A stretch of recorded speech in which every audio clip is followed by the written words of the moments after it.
that's something that, you know, I don't know how much mind was put to it, especially, I mean, I think part of it, like the Varus that was overlooked game 1, I was thinking a little bit at the time, is this a fearless factor, right? That you don't want to bring it up now and invest all the resources by picking the Varus game 1, not having it available later. But it starts to bring the question at this point, you know, you start picking things that aren't going to be available the rest of the series, or have you saved something now that is going to be available? You know, you start looking at different roles. Yeah. Have you got picks that you're like, okay, we didn't take this one earlier because we wanted to save it for this point? And 3 of the initially banned champions have now been played as well. So Malphite, Rumble, and Jace, if they stay permabanned throughout this series, it means that the ban flexibility is going to really increase as we move further on. Sometimes in Fearless, you just get the same 6 bans every game at the very beginning. But this time, a little bit more flexibility based on what these teams want to do. And we'll see who's going to have the most flexibility as far as that is concerned. Right now, with first pick going over to the Bros, they should be able to utilize it a little bit better. However, they are still just going to ban away the Malphite to start us off. You could start to try to let things trickle through that have been banned throughout the series and see if you can get your hand on it. That's definitely an avenue. Yep. We'll see how that plays out, though. I think not banning Rumble would make sense for the Bros. Yeah, I think if I'm the Bros in this position, I would be pretty conservative with my bans. I would be kind of unwilling to really throw anything out there at this point in terms of like Varus or Rumble. I'd put the emphasis on DRX having to ban both of those. I would agree. I think that's pretty important. The Akali going to be taken away here. Not going to allow Rich or Yukal to play that one, but most likely Yukal. Wonder what this means as far as mid lane pick, as the Varus is once again going to be taken away. But this is kind of a perfect situation because now DRX have to ban Rumble as well. If they had banned something else, then Bro might, you know, lose their nerve and have to trade bans. You know, they ban Rumble and then DRX ban Varus, or both are open, they trade them. But because DRX have banned Varus here, they now have to ban Rumble last, so Bro can ban whatever they want. Yep. And if DRX don't ban Rumble, they get a first pick it. So they'll ban the Corki in this situation. All right. And DRX will ban the Rumble, you would presume. I would hope, and there it is. So Rumble going to be banned away. What is going to be the coveted first pick here for the Bros? As a lot of things have already been taken away. So we are already into the third game. The Aphelios is a big one. Aphelios Lulu still on the table, and the Aurora is going to be the first pick here for either casting or Roamer. Most likely going into Roamer's hands, I would assume. Yeah, it works as a flex though, so I guess maybe that's some of the value if wanting to pick it up early, but also the mid lane pool for what these players have played has been thinned a good amount. So wanting to prioritize it there. Wukong comes through. Obviously a good amount of jungles have been played as well. Ari comes through. That is going to be Yukal's answer to the Aurora, theoretically. Kind of feels like they are going for a similar theme to what they had in the last game, with that sort of dive-focused feel to it, with the Wukong Ari together. Yeah, a little bit of pick potential here for DRX. A little bit more like team fight, though. The Cyclone can be used in these big team fights very effectively. But Aphelios Lulu, as a follow-up here for the Bros, seems pretty powerful. They do want to lock that one in. Aphelios Thresh, another option there, and that will be what's locked in. Yeah, I think Thresh just a bit safer. I think into Wukong Ari, sometimes Lulu can just end up getting caught in the blender alongside the Aphelios. But with Thresh, you know, you can offer that extra safety, that Lantern to get him away from the Wukong, good amount of peel for him, so I think this is a good pickup. Yep. I also think the box gets a bit more value into Wukong specifically. Yeah. And also now in this situation, DRX can't respond with their bot lane. With only one pick left, so they end up just picking up the Zehen here. Yep. And starting to throw some bans out. Going to get rid of the Kennen. Again, the Aurora can be flexed. I expect it mid lane, but and it looks like DRX for now do, but trying to just limit some of the options into it. They could honestly, to be fair, you could put Aurora into Zehen, and that's a pretty uncomfortable matchup. He does tend to prefer melee matchups where he can actually stack up his passive. So it could be one that casting could be wielding. But that's the beauty of this composition so far for the Bros, is the fact that they do have that level of flexibility. The Jax going to be taken away as well, not wanting that matchup into the Zehen either. Or the Zaheen, as I have seen on Twitter more recently. But we do have one final ban come through from Bro. So what is going to be taken off the cards here? Could be another 80 carry base ban just to buy some space for the Aphelios as best as possible, and the Lucian will be the one hitting the deck. I feel like Lucian's maybe a bit short-ranged. I was thinking maybe something like the Jhin could come out. I kind of wanted to see Caitlyn. That's what I want. I want the Hex Optics C44. That does seem like sometimes you have items that seem themed to a character. Does seem very themed to Caitlyn. Well, it's going to be a cow first. Yeah. I think 80 carry counter pick, Orcs. Yeah, interesting one. Not something we'd typically expect to see. Also, I mean, if you are going to put the Aurora top, you could go Sylas here. This is such a good Sylas angle, actually. Sylas into Ari and oh my have the god, yeah. ult. Oh, wow. Well, you're going to lock it in. Why would you pick Alistair there? You just... you could have just taken your AD carry. Well, now there's a Trundle as well, so that's going to make things a little bit more difficult. Of course, into a Wukong, the Trundle always gets a lot of value, as the Wukong just naturally has a lot of tanky stats. And all right, now we've got the Jiu counter pick, and it's going to be a Zeri. I don't know whether this is going to be enough to bail them out. The lane is already looking dire, and now they're going to be outranged as well, depending on the weaponry, I guess. But Calibrum going to have no worries taking pot shots at this Zeri. I agree with you, Orcs. I feel like, yeah, the pros just kind of trashed him in draft. Yeah, it was like the Alistair on 4 to just give over the freest Sylas pick ever. And now, like, top lane matchup, really unfun for the Zehen, right? Mid matchup, we've seen Sylas into Ari so many times. He has a great skirmishing ult with the Ari ult. Like, normally, if you have 2 great ults for the Sylas, you are vibing. And he he has actually a lot of great ults. I think every ult there is usable. He has too many, honestly. He has too many to choose from. Alistair's one of the best. Ari's honestly one of the best. I think Arkin the Zehen ult would be completely ludicrous. The Zehen ult's good. Zeri good in a pinch because it's got a lot of burst, right? Could you imagine like Kingslayer, you're like on low health, right? You Kingslayer forward, then you Grim Deliverance on top of an entire team, get all of your health back and your Sylas. Oh god. Yeah, this doesn't seem like a whole lot of fun. Oh, also he may be playing the new Viego skin. No, it's Viego skin, I thought it was Sylas in my brain for some reason. It's just for a moment because I really wanted to see that. And then I said the new Viego skin, and then I'm like, hang on a sec, he's not Viego. And on that note, let's get into game number 3, shall we?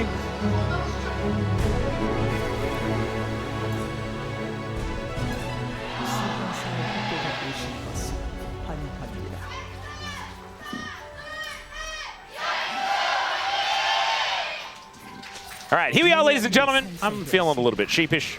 I do like that new Viego skin, though, a lot. So I think I was just like hoping to be able to talk about it. Maybe if we get to a game 5, that, you know? we can actually have a chat about it as a little bit of a battle here. As Namgung just walks towards them. It's a ward down in this brush. And I think Teddy going to be feeling pretty happy in this lane. We've seen Zeri Alistair before. It does not necessarily dominate in the early game. Especially because Jiu has gotten cleanse, which, you know, I think makes sense, right, into Thresh. If you're scared about getting hit by a death sentence, it can save you from dying. But in terms of pressure in the lane, we've seen so many tempo barriers, tempo heals. It's not really a tempo cleanse. Yeah. Doesn't absorb any damage if they don't have like an ignite or something. So it means Teddy and Namgun can play even more aggressive in this situation. I feel like cleanse is really awkward. Maybe it can be used for the extra tenacity after you've used it a little bit more effectively. I'm not entirely sure. I just feel like if you get hit by a death sentence, like the Thresh is likely coming anyway, you know?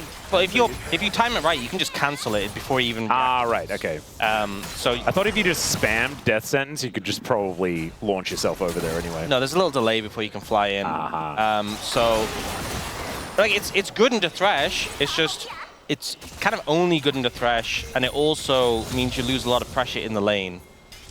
Well, they didn't have a lot of pressure in the lane anyway. Maybe that's the thinking. You don't need to worry about it. As now Willa's getting invaded, potentially. Yeah, Gideon shows himself. And oh, 9 health! Oh dear, okay. Thankfully, Trundle does not have a lot of ranged abilities, so he's not able to steal that one away. Yeah. As now Willa, moving towards his Krugs, just realizes that he cannot fight Trundle at all. Yep. One of those champions who just bully you based on the stats. Willa will be able to at least take his Krug camp without too much of an issue. Rich comes over to actually clean up the little ones. This is very cute, actually. And The red buff is going to lose some patience, but moves back towards Willa, so Willa going to be able to actually secure it. So a little bit unsuccessful in the invade, as Gideon realized that there was a top laner moving over, that he couldn't go for the 2v1. And Gideon's now super behind because of this. He spent a lot of time going for this invade, and Willa just did this thing where he clears his jungle camps. Ah, wow, genius. You can actually see, so what he did is he cleared his blue side jungle, then he cleared his red side jungle, and now he's doing scuttle. Wow. Yeah. I'm going to write that down. Yeah, you should. So that I can learn how to jungle. Well, there we go. And Gideon's only just starting to do the red side jungle now, and that's why he's behind. Well, Willa is rotating over. Roma is able to spot him. Willa realizes that he's not going to be able to do too much right now. And there aren't a lot of camps here for Willa as well, so it's likely that Gideon will be able to just complete this clear, but things are going to be momentarily delayed. Yeah, you have a window, you know, there's like a catch-up window where with camps respawning, not really going to put Gideon behind too much. Not obviously what he hoped to happen, but it's not the end of the world. All right, having a look here towards this bottom lane, you can see Teddy and Namgung pretty happy about the position in the lane, but you can see that Jiu's actually kept up relatively well. Things not exactly falling apart. And Andal actually at level 4 before Jiu manages to get there. It's in range of a little bit more experience as they were getting somewhat zoned. Rich having a pretty good time. Not what we were expecting here, as casting still ahead in farm, but I thought that the Zahan could have been taken away, as there is a late cleanse from Jiu. And actually with the Gravitum as well, Gravitum stun's kind of annoying, you know? So with the extra tenacity, it means the follow-up is also less dangerous. But now the cleanse is on cooldown. You also saw him contemplate the cleanse there. Yeah. Like, do I need to... Maybe that was a tempo cleanse, right? He was like, there you go. I would lose a lot of health if I don't cleanse here. I'm going to cleanse. And then he's also like, well, what else does cleanse do in this lane? Yeah. He's like, may as well press a button. Get the There valley. was definitely times I've seen 80 carries when cleanse is a lot more popular. And we were seeing it like a lot of games. Hold the cleanse until next game. No, not even that. There were games where like you get hit by like an Ash Arrow or something, or like just a stun, some CC, and it's like you are in no danger of dying at all. Yep. Under tower. Instantly cleanse. I have cleanse. I'm hit by cleanse. Yep. By default. Oh, there is a hook onto Andal. And it's like, you know, your whole team's around you. You're not going to die. There's not even a fight going on. No one is near you. Oh, dear. Andal chose the wrong time to go to ward. And there is a pulverized flash out of the way here for the Cow. That is a big cooldown, though. Flash hook to come through as Namgung's going to help lock this one down. And Teddy picks up first blood. Namgung might be in trouble, but let's see what Jiu can actually do. Willa coming on over, but not able to offer too much back. The decoy buys a little bit of space, but DRX, no answer here to the Bros' aggression. That's the thing that's interesting. You know, they picked the Alistar into the Thresh.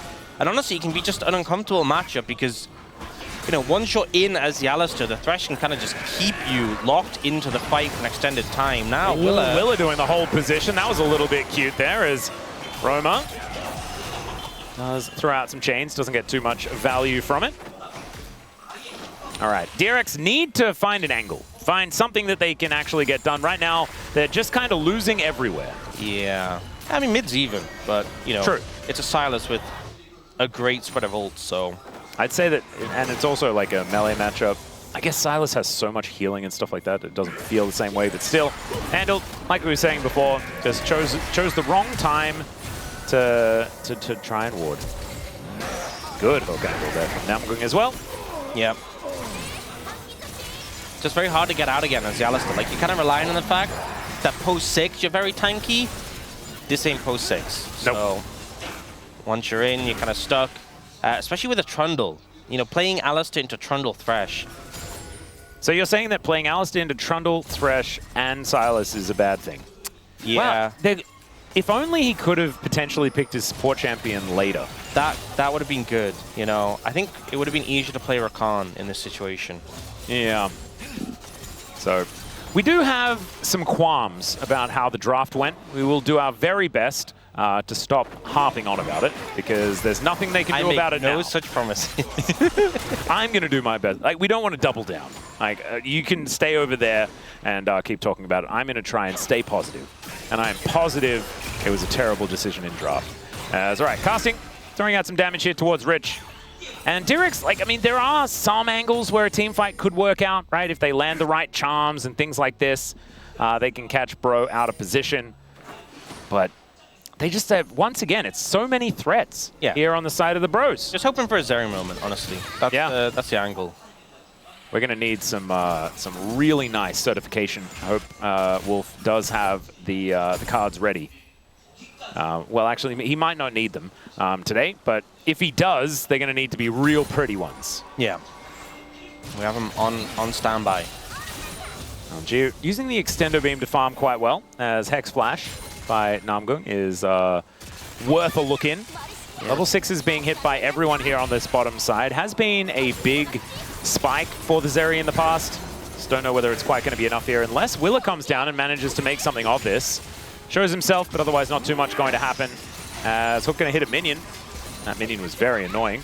There's 3 versus 3 here in this bottom lane, but there is an Ahri rotating down. Teleport in from the Silas as there's the playback. Andal decides that he wants to go for this one as they look to take down Gideon. He's going to be the first one to hit the deck as Roma has an ultimate and is looking to just do battle with this Zeri, holding him at arm's length though, and he's ran out of gap close. He has to flash to get on top and will be able to take down the Zeri, but has to sacrifice himself in order to do so, and Andal just walks his way out. These hooves were made for walking, and he'll escape as Willa finds the Q at the quintessential moment, and DRX are back on the board. Huge fight win for DRX there. The target selection just so much better than the Bros, who I just feel like didn't really have a clear idea of what they wanted to do when they approached that. You know, the TP comes in and they end up committing in such an awkward manner. You know, it was Roma going in basically by himself. I think maybe believing too much in the fact that they'd just be carried by a Silas with an Alistar ult. And you know what? It did a fair bit of work. But having to invest the flash to get on top of the Zeri is not really what he wanted to do. Rich kind of wishing that he was there for that fight because this lane is not looking very fun at all. Yeah, definitely not. Also, the fact that Andal survived because he just baited with the heal to the last second. Yeah. Like, Teddy was like, he's dead. You've got him. I'm going to get one more auto, and then he just healed. He was like, got you. And he just wandered away and survived until the very end. So very nicely done. Well, I mean, he has died already, but not in that fight. And DRX still behind. So the Bros still in a really good spot, but now we've got a Trinity Force onto Willa. He's level 8, and the Cyclone going to be up relatively soon. Let's have a look at this fight one more time. And with the Silas teleporting in and Andal sort of out of position, I felt like this was a great angle for the Bros. Yeah, I think Gideon just goes in a bit too quick. Immediately picked, you know, Yukal getting a reset already on the ultimate. Roma is trying to just solo Jiwoo, and even with the Alistar ult, like, he's getting focused down, so he's not getting a ton of value while Andal's stalling. And then again, Yukal gets another reset on the Ahri, and this Wukong in the early skirmish is just so strong. You just don't have the damage yet on your Aphelios, so I think this is where you can get value with this composition for DRX, the reset potential on a Zeri Ahri. If you find that early momentum in the fights. Epapolv onto Namgung as Gideon's making his way in once again. We've seen this one before as the pillar goes down, but Warrior Trickster going to be there for Willa.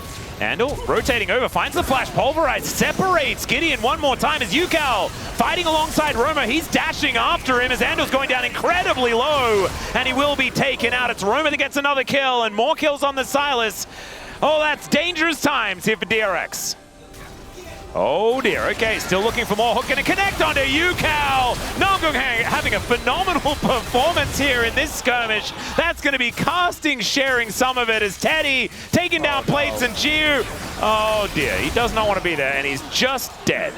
And that's a cleanup. That's Bro finding a big win on the back of that. Rich gets some alone time in the top lane, but not sure he's really feeling good with how things have panned out there. And yeah, his opponent just went to 2-0-1. Yeah, not feeling great about this. This one, the engage coming out from DRX here. They go for the start on a Gideon. But the thing is, Yukal trying to make his way over and is being chased by Roma, so can't even get there first. And a TP advantage for Bro. Yeah. And then the thing is, they actually hang around. You get this great hook coming in from Namgung, and then they're using this defensive cycle to try and disengage. The fact that this was a fight that was being started. And he was making a lot of these calls as well. And Casting just having a great time. Yeah, the fact this was a fight being started by DRX when they didn't have the TP advantage and UCAL didn't have a clear path down, it just felt like a big mistake. Well, there is going to be the flay hook, but Andal doesn't really seem too worried about it. Doesn't have his ultimate up and available right now. But it's a 3,000 gold lead, and at 13 minutes into the game, that is massive. Yeah, and you look at the, it's a fed Aurora, it's a fed Aphelios, and even though there's not like a huge gold lead on Roma is actually pretty fed. It's just that you can also... Oh dear, hook gonna connect. There is an immediate cleanse. The ulti out from Jiu though, as Andal does have his ult flay just barely not collecting the cow. I mean, they live, but it's just so much pressure. Yeah, and it's also so much invested, right? Both of the ultimates now on cooldown. The cleanse also down. So next hook to land onto Jiu, he is likely just dead. As Charm is good. As Roma is going to finish off his quest. Oh dear, is this just tower down? There's nothing they can do about it. Trundle eats through turrets. Yeah. And demonstrates it right here alongside Teddy as the Bros just launch that gold advantage ever further. This is looking like the Bros having a match point and 2 possible games to come after that for DRX if they even want to try and claw back the series. And if Bro win this, we're down to only 3 predictions left standing. Yeah. It's Prince, Pony, and Degon, who had 3 2s. Yeah, it's kind of crazy. I think I was cooked as soon as Bro even won a game. I was expecting that the DRX hype train was going to continue. Not happening. As the Bros, even in this game, looking absolutely phenomenal. Charm going to connect there onto this Thresh. So now I'm going to look a little worse for wear, but so is Andal. And he's played back into the turret. And oh man, even throwing out the Teemo emote. Namgook's feeling himself today. All right, let's see whether Gio can find an angle. He's just going to skate his way into the lane. That's his move. And DRX just look lost.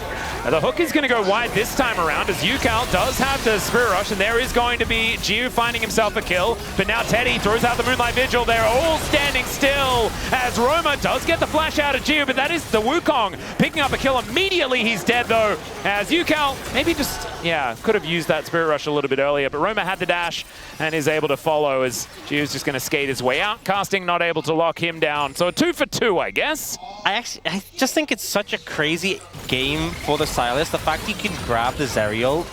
Yeah, Grim Deliverance gets Rich out of there. But it's high value as well. Like, he popped that for the burst AoE. Yep. And it was high value. There's not a bad ult. There's not a bad ult. He can steal any of them and it's great. It's so rare you get a Sylas game like this, that you have like the absolute S-tier ultimates, and then you also have like really good, they may not be like the S-tier ones, but they're still completely great in the right scenario. Yeah, Roma's just having a great old time. Yep, every time Hijack is off cooldown, he's very happy. As we'll see it again. This was a bit unfortunate for Gideon. Couldn't get the Lantern in time before he got charmed. But then the TP comes in, and Roma just slides on in, gets the burst damage down. Oh my god. So much. And UCAL not able to get away from him. Tries to look for the turnaround kill on a Teddy, and it ends up backfiring. Really good sidestep there on the charm from Teddy, who is just, like, he's moved up to 4-1-3 almost silently here in this game, collecting a whole bunch of kills and assists with the plays made by the rest of his team, and he is going to be such an insurance policy later on in this game, because we're looking at, like, a Zeri composition where DRX want to hit that critical mass, and Teddy's also going to do the same thing. We saw Pays do it earlier last week. And I don't think like even the scaling 80 carry situation here for DRX is not a bailout. Yeah, it really isn't. Especially because I think there's so many games where a Zeri will pop off because, there's just no one to check. Speaking of which, yeah, once she gets going, she gets up close, there's no one to just shred it down. But, Aphelios, if you get close to him, he'll just shred you. Yeah. If he's fed especially, Zeri always has to respect him and can't just have free reign in fights.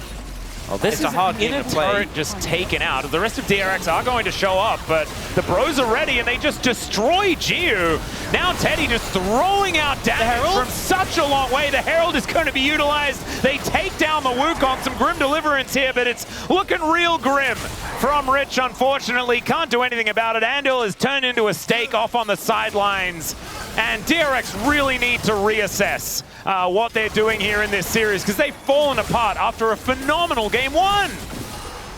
I mean, it is just not looking good. I mean, especially Andal had just such a good game one on this board. And with how that one played out, I was honestly thinking, was 3-1 too conservative? Is it a 3-0? And then you look at this game, you look at Namgung right now on this stretch. Yeah.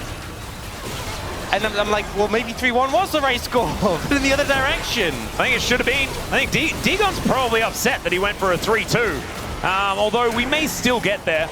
As you know what? Of course, there is another opportunity here for DRX after this game. But this one's already done. Yeah, we're all about overreactions. There's obviously still a chance to bounce back, but right now, this game just looks completely done. Roma in trouble here, though. He might be done as well. Yeah, Roma is very, very much done. He's dead. That is going to be the auto to take him down. Meanwhile, there is another fight happening. The rest of DRX can rotate down, and the bros realize that. They are just going to back away, casting here on this bottom side, trying to get some value there. So some respite bought, I guess, here by DRX, but not much more than that. You got to take what you can, you know, Absolutely. Get some kills here and there. Unfortunately, it does happen to be a Hextech Soul, which you'd rather it not have been if you're DRX. Unless you plan on getting all of them. True. In that case, that's an Terry angle. with Hextech Soul, pretty good. Yeah, that's definitely an angle. Also, casting. Cup half full, Ox, okay. Casting is just doing a lot of damage right now. He does have the 2 items built. Rich realizing painfully that he only has 1 and a bit. Yeah. Yeah, not a fun time. Maybe he could just tell himself the Corefield's Warhammer is a completed item. Yukal, to be fair, what I will say is Yukal does actually have a good amount of gold. Despite the fact that Roma has been picking up kills, is actually strong, Yukal's still ahead. And he has a death cap. Yeah, he has a death cap. So, like, if you look, bro are like 6,000 gold up, and you expect to see like everyone on the team being fed, but like Yukal is keeping pace. This is the one guy on the team. But do you know what that means? Who's actually strong? What does that mean? It means you shouldn't look at the 80 carry items. I am choosing to ignore that. Yeah, do that. I put my hand over the screen. Yes. Can confirm he did put his hand over the screen. Unfortunately, oh, now there's the advertisement. Yeah. Yep. Thank goodness. By the way, guys, Teddy's probably going to be the one winning the Gold King after today, as far as this matchup is Yeah, in terms of total gold, you know, everyone's, you know, Yukal's doing pretty good. If we just ignore the fact that Teddy exists, everyone feels in a similar sphere. Yeah, and then there is a Teddy's gold lead is to the tune of about half of Jew's total gold. Yeah, that's 3 full items. Yeah. And you know what? Some of those, they're pretty good items as well. Yeah. Yeah. There's one of them in particular. Hey, what? Okay. Counterpoint, Ox. If Teddy dies immediately at the start of the fight, that gold lead is meaningless. True. That's the thing. You know, Yukal lands a charm on him, and they just kill him. That's the plan. That's the game plan. Make it happen. Well, let's see whether they can. They're going to have to get through a, like, locket shield and all sorts of stuff. Lanterns coming down. They're going to require Teddy to be a little bit out of position. Yeah, hard as well when there's a Thresh. Yeah. But we'll see. That's the game plan for DRX. Maybe kill Namgung first. I don't know press any of those if buttons. they have any coach voice left, but I highly doubt it. Maybe if they did, you'd be coming in, you'd be like, guys, we need to kill Aphelios. And they'd be like, you know what? Thank you for that insight. Thanks, boss. We would never have guessed. Oh, wow. Why didn't we think of that? Genius. Well, Rich realizes that he's not allowed to be here towards his bottom side. Gideon just rotating over. We're taking a little bit of damage here from the Zahen, but going to be finding too much more. Namgung's rotating over. Oh, no. Okay, let's see whether this fight is actually going to work out. As there's some Grim Deliverance to come down. Pulverize onto 2 is decent. As Rich has stacked up the passive, so he's not going to be going down just yet. Actually finds a great angle as Gideon will be falling down. Roma has a Spirit Rush, but it's not exactly the greatest of the ultimates he has available as Jiu dashes in, finds the ulti. Namgung going to be taking down Teddy, trying to go beast mode as Jiu somehow manages to survive. And there's the Pulverize. Teddy Gideon taken down, and mission successful. Hexgate retreat, and DRX win a fight. They managed to do it. Unfortunately, Andal got the shutdown, but you know what? We take those. We take those. Mission completed. Next step, win the game. Maybe take this dragon in 28 seconds. It's a two-step plan. Kill Teddy, win the game. We don't worry about the minutia of whatever's in between that. Yeah, no. The main thing is that Teddy's very late to the fight, so we actually start to see the momentum built up without him being present. Remember, everyone else is more than even footing in terms of gold, and Yukal's actually strong. Yeah. So Gideon gets chunked down, casting's low off to the side, Yukal already has one reset, Namgoon's getting melted and isn't going to be there to peel for Teddy. So when the Thresh dies, another reset, Yukal goes in, gets the shield bow and barrier procced, so when Andal goes in, they time out to end up finishing off the kill. So this is how DRX has to play their fights. They need to be spread out. They need reset value, but they're losing the dragon. They are losing the dragon. So this is going to be soul point over to the bros. That's why I said two-step plan. Kill Teddy, win game. I didn't mention anything about dragons, right? Got it. No. You let the bros take all the dragons, so then you can take the Elder. Exactly. Grim Deliverance.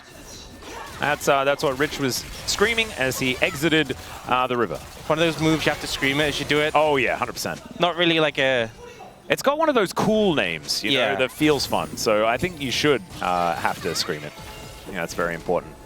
Are there any champions that you would say, like, you'd want to say all of the ability names every time you're playing? There's a very obvious answer. Am I missing it? What am I... It's Orianna. Attack. Protect. I don't know whether you'd say dissonance as much. She spams it so much. I know. You want the ball to attack every time.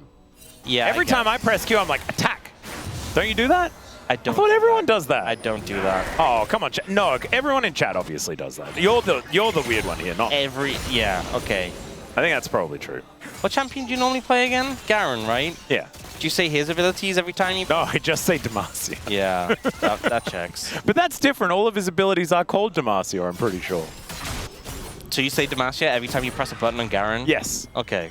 I think Ignite gets turned into Demacia. I'm learning a lot about you. You already knew it, come on. Somewhere deep inside me, I did. Yeah. This was not a surprise. Nope. There's one guy that says the casters are unbearable. Maybe we should stop. I'm probably not going to.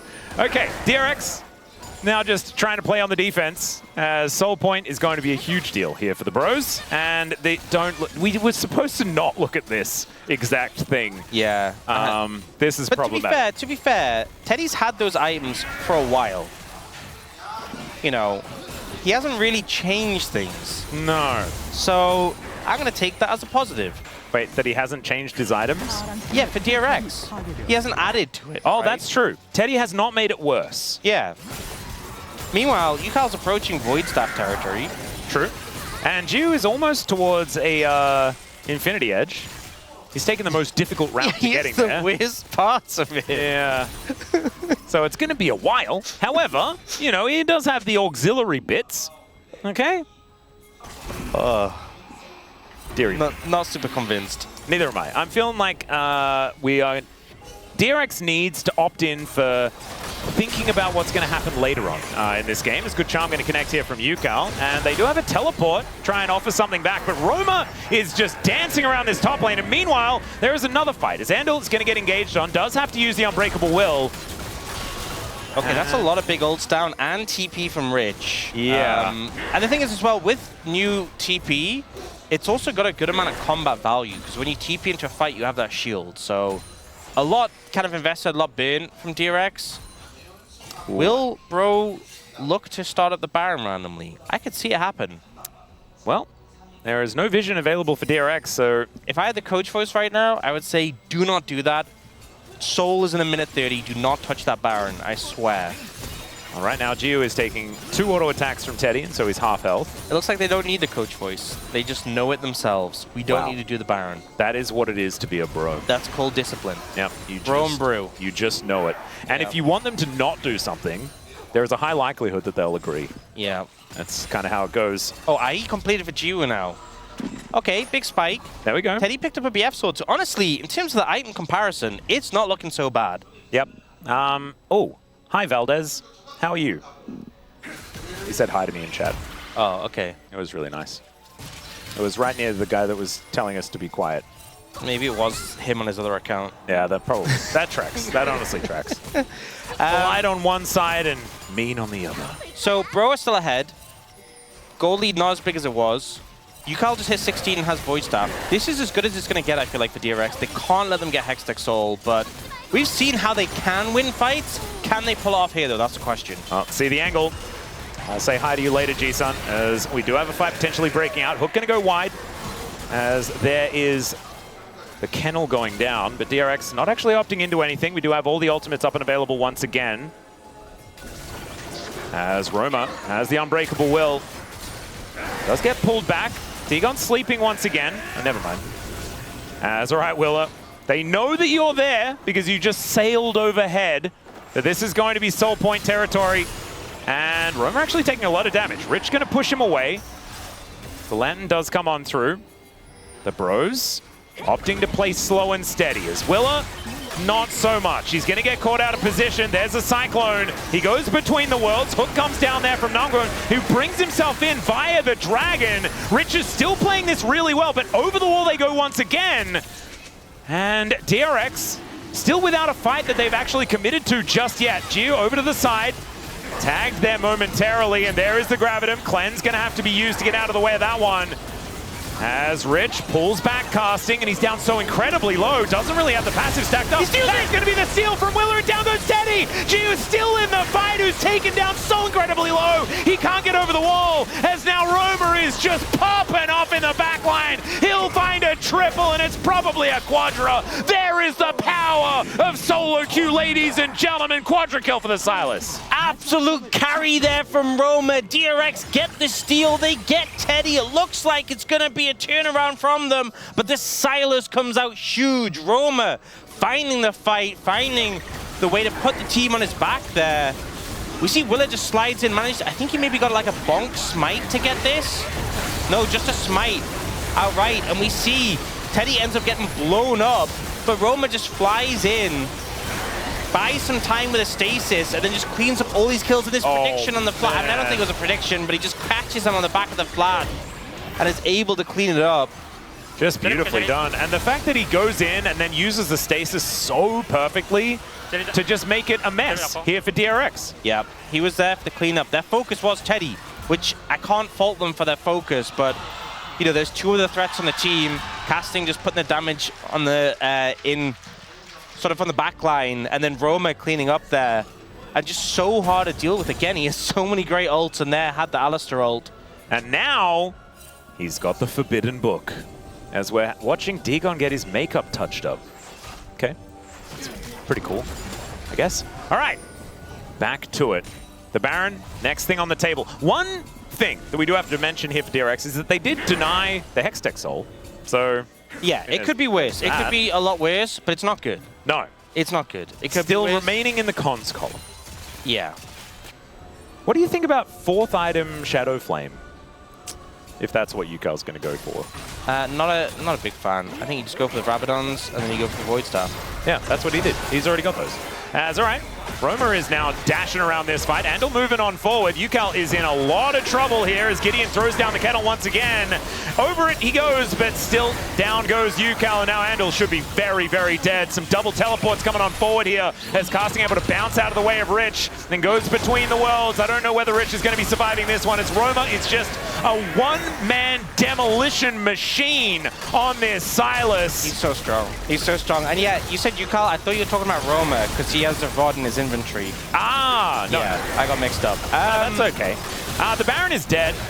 The Bros will be able to lock that one down. And I just have, like, we were clutching at straws originally. This game feels like it's been on its last legs for quite some time.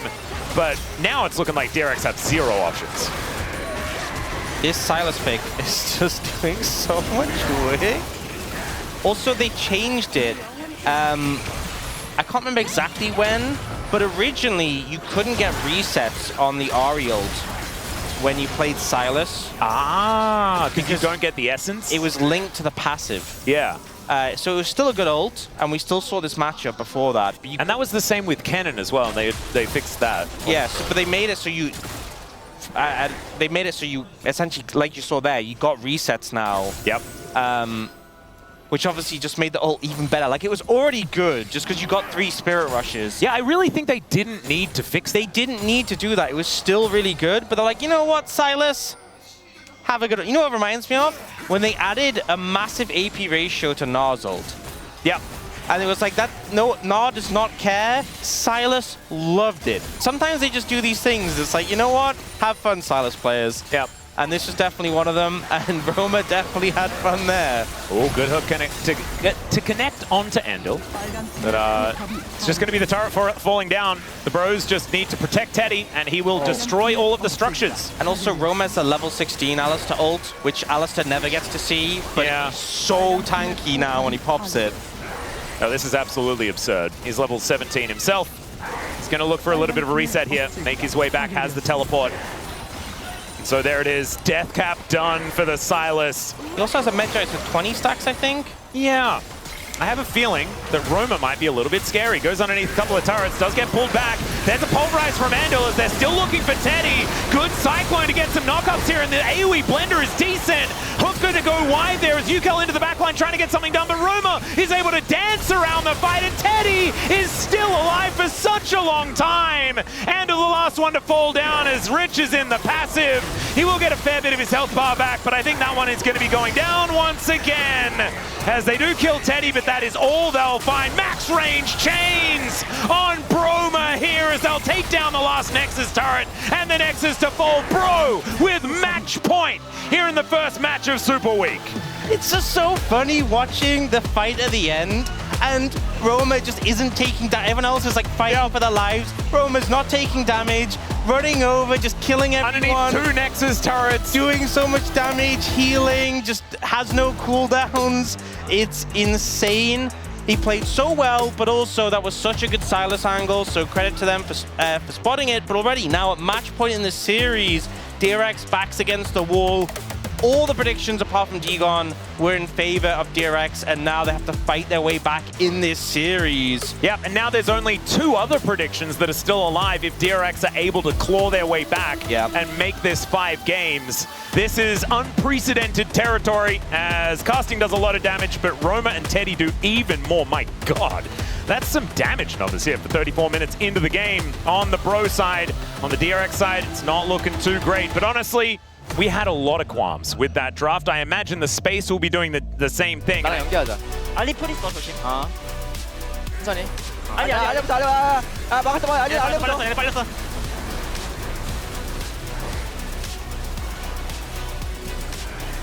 나 안쪽 켜는데. 한 봐줄래? 얘들아 잘 봐줘야 돼, 잘. 갈게. 아, 이겼어. 사인. 알리 노플. 잘 봐줘, 사인. 나 죽을 만해서 뺄게. 나랑 마무리. 이 없어, 사인 이 없어, 가져가자. 끝났어. 가져가자, 끝내자. 어이가 없어. 나 있잖아. 어이가 없어. 근데 사인 오랜만이라 뭔가 느릿느릿하다. 좋다. 재밌다.